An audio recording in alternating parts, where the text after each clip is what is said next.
Assalamualaikum warahmatullahi wabarakatuh.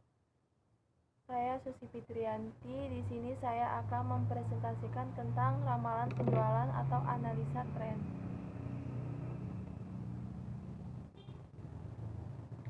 Ramalan penjualan. Ramalan penjualan adalah suatu aktivitas yang makin penting dan merupakan suatu faktor yang harus diperhatikan dalam perencanaan perusahaan atau business planning. Ramalan penjualan bukan hanya merupakan sebuah perkiraan tentang penjualan atau sales estimate, tetapi merupakan tindakan penyesuaian kesempatan, yakni permintaan aktual dan potensial dengan usaha-usaha pemasaran yang diperlukan, agar tujuan dapat diperoleh suatu manfaat daripadanya.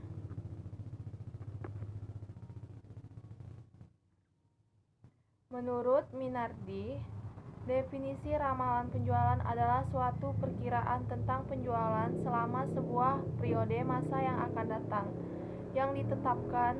Perkiraan mana dikaitkan dengan sebuah rencana pemasaran yang disusulkan dan yang berisikan sejumlah kekuatan-kekuatan yang tidak dikuasai serta kekuatan-kekuatan kompetitif. Metode ramalan penjualan. 1. Metode peramalan kualitatif.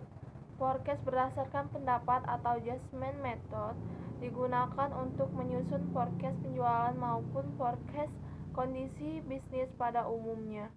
Pendapat-pendapat yang dipakai sebagai dasar melakukan forecast adalah: A. Pendapat salesman, B. Pendapat sales manager, C. Pendapat para ahli, dan D. Survei konsumen. 2. Model kuantitatif atau statistik method. Peramalan menghendaki perpaduan antara analisis ilmiah kuantitatif dengan menggunakan statistik sebagai alat primer dalam membuat peramalan. Berikut ini beberapa metode peramalan dengan menggunakan pendekatan statistik.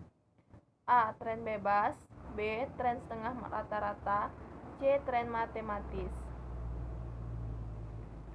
Metode kuantitatif atau statistik dalam realita penggunaan secara keseluruhan masih kurang dapat dipercaya hasilnya, sebab banyak hal yang tidak dapat diukur secara kuantitatif seperti: A. Perkembangan politik, B. Struktur masyarakat, C. Perubahan secara konsumen. 3. Metode khusus. Metode khusus ini adalah cara khusus untuk meramalkan penjualan dengan menggunakan analisis market share, analisis produk line, dan analisis pengguna akhir. Pemilihan metode peramalan. Pemilihan metode yang dipakai untuk pembuatan forecast penjualan perlu mempertimbangkan hal-hal berikut. 1. Sifat produk. 2. Metode distribusi, langsung atau tak langsung. 3. Besarnya perusahaan dibanding pesaing. 4. Tingkat persaingan. 5. Data historis yang tersedia. 6. Akurasi metode. 7. SDM yang dimiliki untuk melakukan forecasting. 8. Horizon waktu perencanaan. 9. Waktu yang tersedia. 10. Ketersediaan dana.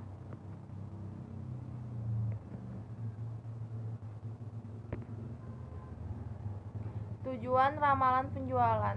Tujuan ramalan penjualan yaitu untuk asumsi yang digunakan dalam kegiatan perencanaan, karena asumsi mempunyai pengaruh terhadap ketepatan peramalan yang dibuat. Dan ramalan juga bertujuan untuk pengembangan sistem kontrol keuangan jangka pendek.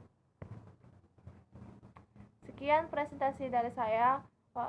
Wassalamualaikum warahmatullahi wabarakatuh.